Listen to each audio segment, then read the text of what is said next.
Porque, mi querido amigo, el Beto Gaitán ocupa este estudio en momentos que no estamos nosotros, se mete de Cayetano, ojo que él también puede ser el que se come los huevos de Pascua y esas cosas. Acá no entró pensamos, otro sospechoso a la lista de ayer,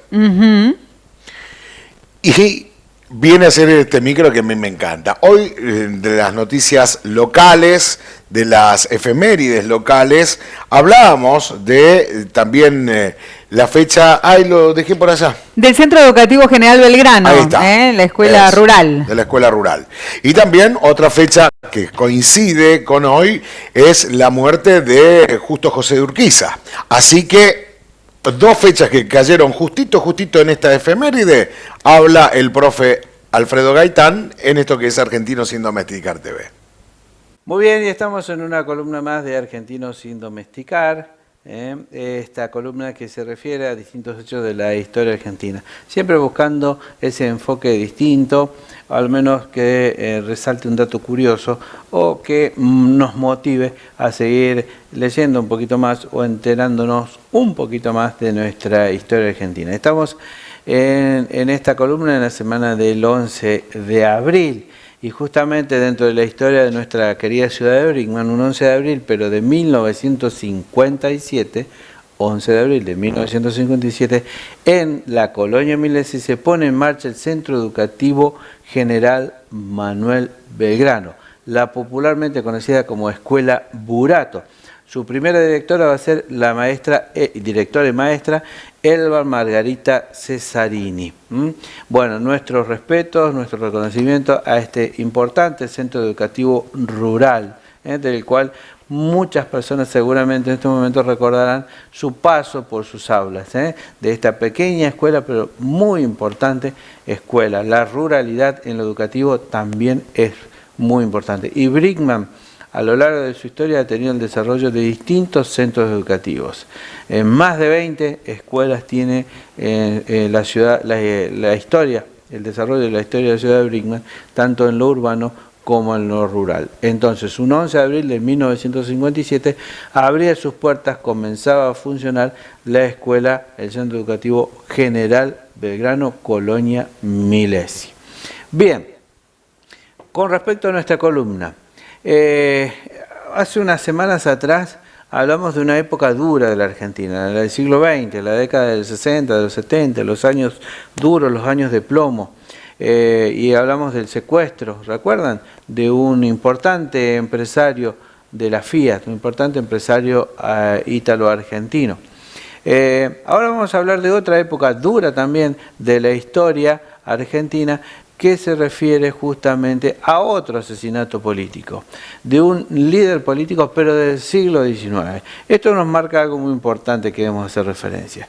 La violencia política en Argentina no es algo que se haya desarrollado solo en una época en el siglo XX. En el siglo XIX estuvo muy, pero muy presente. Sobre todo cuando comienza ese proceso de la historia donde se da lo que se denomina la organización nacional. Aquel proceso que una vez que termina la Guerra de la Independencia, donde recordamos a San Martín, a Belgrano, el cruce de los Andes, el Ejército del Norte, la Casa de Tucumán, la Declaración de Independencia, todo eso había terminado. Ahora la discusión estaba dada en qué Estado debíamos organizar.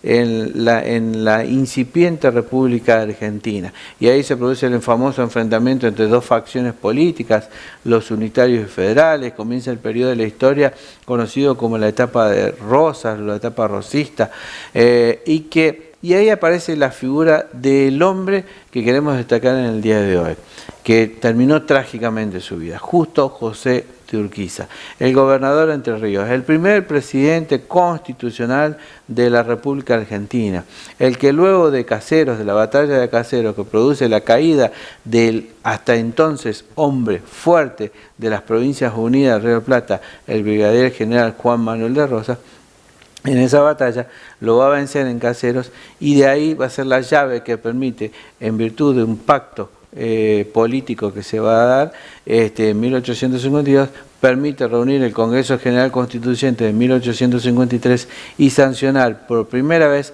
nuestra Constitución argentina. Legalmente ahí nace el Estado argentino. El primer presidente constitucional va a ser Justo José de Urquiza, el hombre fuerte, el gobernador de la provincia de Entre Ríos, que después va a gobernar por un tiempo y que va a sucumbir ante otro enfrentamiento. Esto de las grietas no es de ahora, ¿no? Otro enfrentamiento entre la autonomía porteña y las provincias federales, así dando paso a otro proceso de la historia argentina que se conoce como la Organización Nacional, que comienza con la presidencia de Bartolomé Mitre.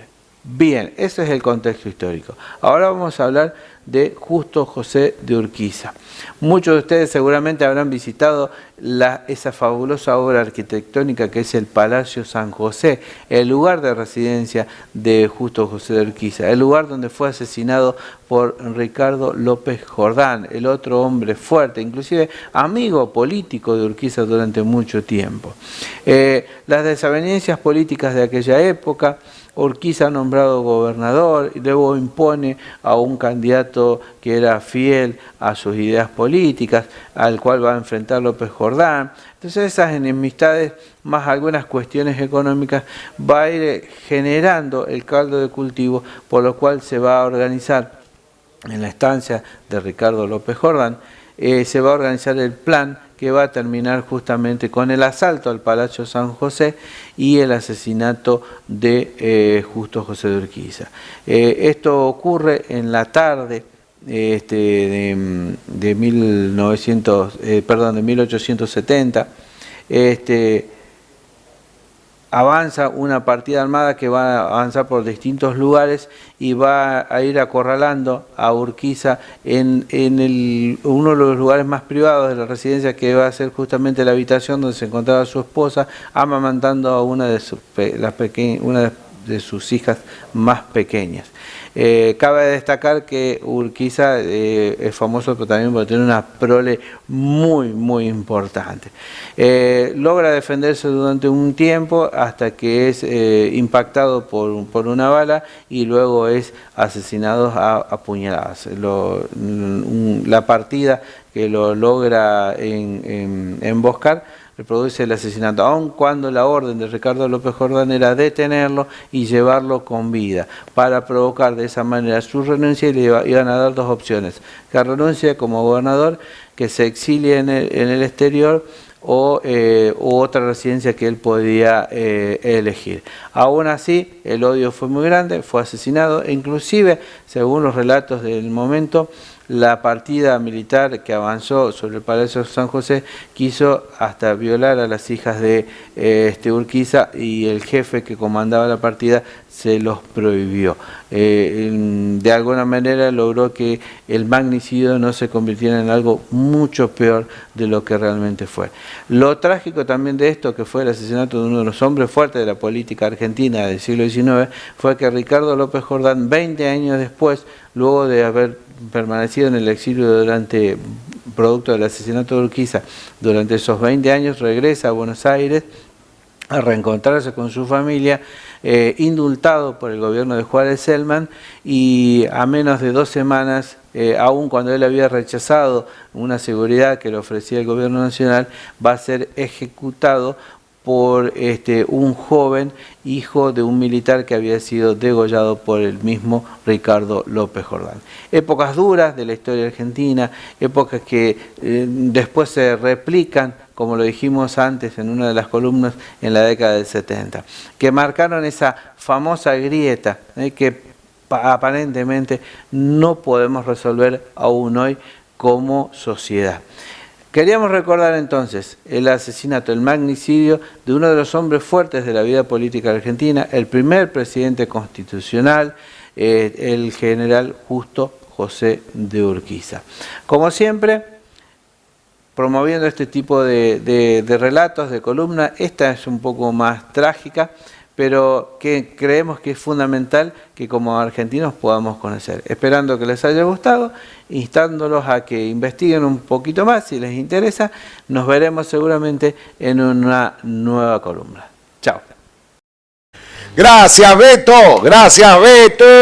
Esa. Bueno, Beto que trajo toda la info histórica que me encanta. Claro que ¿Conoce el sí. Palacio San José? A ver.